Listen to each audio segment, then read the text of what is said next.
अगर आप भी चाहते हैं कमलेश बिहारी इंटरटेनमेंट का वीडियो सबसे पहले आप तक पहुंचे तो लाल बटन दबाकर चैनल को सब्सक्राइब करें और बेल आइकन को दबाना न भूलिएगा।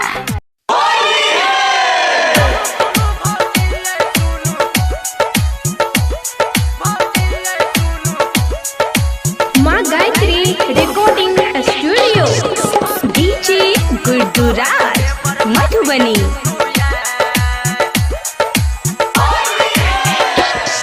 सुनु सुनु भौजी सुनु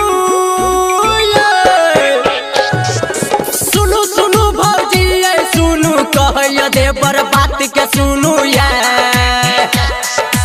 एलई होली लगत आबू हमरा से कनी रंग लगाबू एना ने भौजी यहाँ शरमाबू। सुनु सुनु भौजी सुनु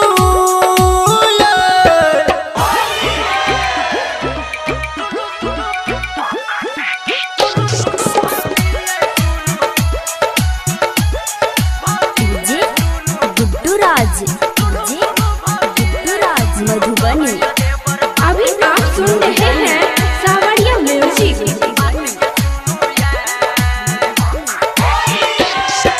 सुनु सुनु भौजी सुनु सुनु सुनु भौजी सुनु कहिया देवर बात के सुनु हे बाजू ने भौजी ना बोली हमारा दिल पे लागैया गोली रंगा लिया ना आय अपन चोली।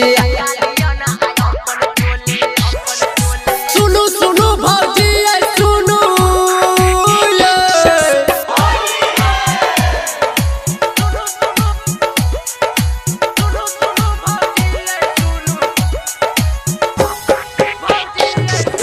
डीजे गुड्डूराज मधुबनी।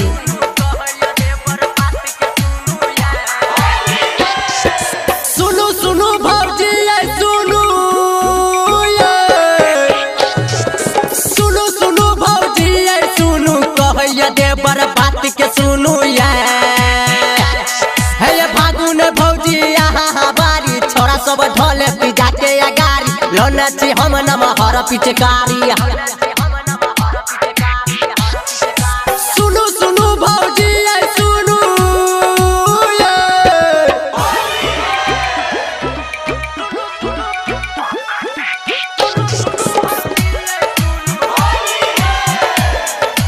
डीजे गुड्डूराज मधुबनी।